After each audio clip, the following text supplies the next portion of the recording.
Talk to us a bit about so far.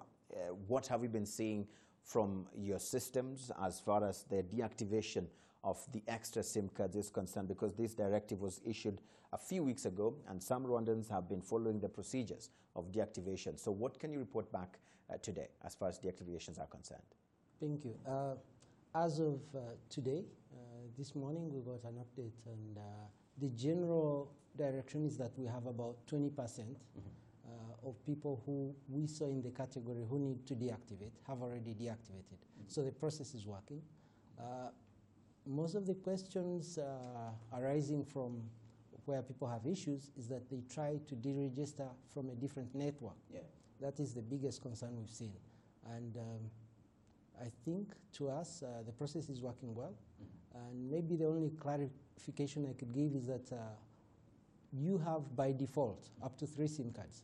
But should you require extra SIM cards, it is your right to go to a service center of your choice and ask for these extra SIM cards. So what you're saying is that it is not cast on stone, that you need to have only 3 SIM cards on each of the networks. Nope. You need to go and then request for the extra SIM cards. Correct. Now, talk to us a bit about the reason behind this whole ultimatum. What are you seeking to achieve? Because some people have been wondering the timing, the reason behind it. They seem to be feeling disturbed because they feel like, why do I have to deactivate? All this time I've been actually using this. So what are you trying to achieve by this move? Actually, we're trying to follow the trends. Previously, a SIM card was just something I used to communicate. Yeah. Today, it's not only my address, but it's also my banking account. Yeah. So the trends show us that for us to protect you as a user, we need to let you be aware of what your digital identity is out there regards the SIM card. We are trying to give you an opportunity to view actually how many SIM cards are registered to my ID. Personally, this I see it as more of a user-friendly because we're trying to prevent what we think in the future, if we don't tackle it, could encourage digital identity theft. Right. Yes. So we've seen some people in Rwanda who are actually saying that they had their younger sisters who they had to pass on their phones to with that SIM card that they registered a few years ago, only for them to buy other phones and other SIM cards. And so today, those SIM cards are with their relatives, and they are more than the 3 that you require them to have. What happens to them? Parents who have registered SIM cards under their names for their under 18-year-old children, because today children are having these phones and they are registered under their parents. So what happens to these other extra SIM cards and these phones? What we envisage is that me as a parent or as a guardian could have more than 3 requirements for a SIM card. Yeah. Even before I go there, I may have one for my data, another one for voice, another one for my GPS in the car. Yeah. So we also understand you could have more than the 3 required. Yeah. But this, we are saying this is the default set. Up to 3 SIM cards, we don't ask you anything. But if you're going for a 4th SIM card in a single operator, we say, can we have Eugene at least be a known entity in trying to avoid the loopholes where your identity could be stolen and you have up to 10 profiles out there doing business without your knowledge. So should I have cousins, nephews, aunties whom I got SIM cards for? It is, again, my responsibility to go and say, oh, by the way, I remember this, I gave it to my auntie. It is my daughter's ID. So I still need it. But what we're trying to avoid is that James, who probably is a thief, should not use Eugene's identity to do something. Yes, we've seen these issues of thefts on mobile money, stuff like that, because I don't know what is out there. So we're giving a user an opportunity to check actually what is registered under my ID. Right. Yes. But then there's the line which is deactivation.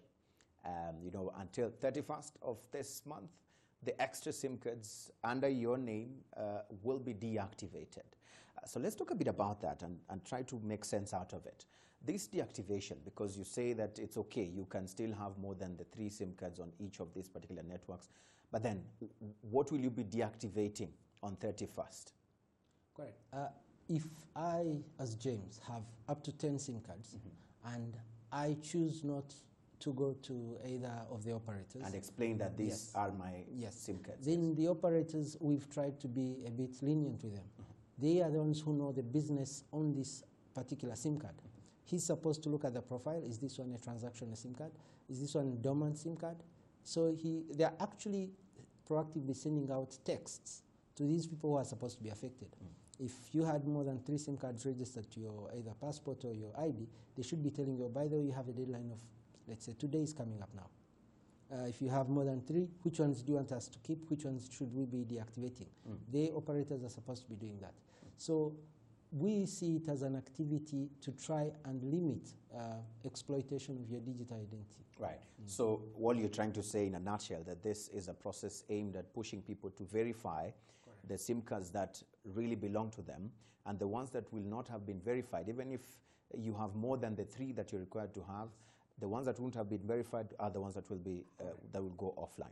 Let's take some questions, because some people have also been tweeting us, and one of them is Chiza Innocent, who says, I followed the deactivation instructions. I was waiting for a message to confirm the process, but in vain. It did not happen. So what happens to those who probably want to deactivate, but it is not really happening, and they really want it to happen? So in the end, they have not verified it, they wanted it to be deactivated, and it didn't work. So what happens to them? This is technology we're talking about. Probably it could be, I don't want to say it's a one-off, but based on the statistics, I thought the system is working. But should there be any questions, RURA is open for queries, but also the operator of your choice. You should be able to go to the service center or call their call center and say, oh, my process is not working. What is the problem? Right. The call center should be able to guide you. And alternatively, if not, they are not working, RURA is still here to help. Right. Another question from Amanya Franklin on Twitter says, if anyone is exceeding the set number of SIM cards by 31st and are all active, what will be done? Will all of them be deactivated, or will they select some? And if so, what will be the basis of selection in this particular sense? We said you have up to 3 SIM cards by default for each operator. So we can only deactivate the extra after 3. Above 3 is what we deactivate. We're not going to deactivate all of them. So how will you choose which one? It is again, we had given the choice to the user, but should they not show up or self-deactivate, then the operator has an obligation to make sure that I'm going to deregister the extra. Right. All right. But probably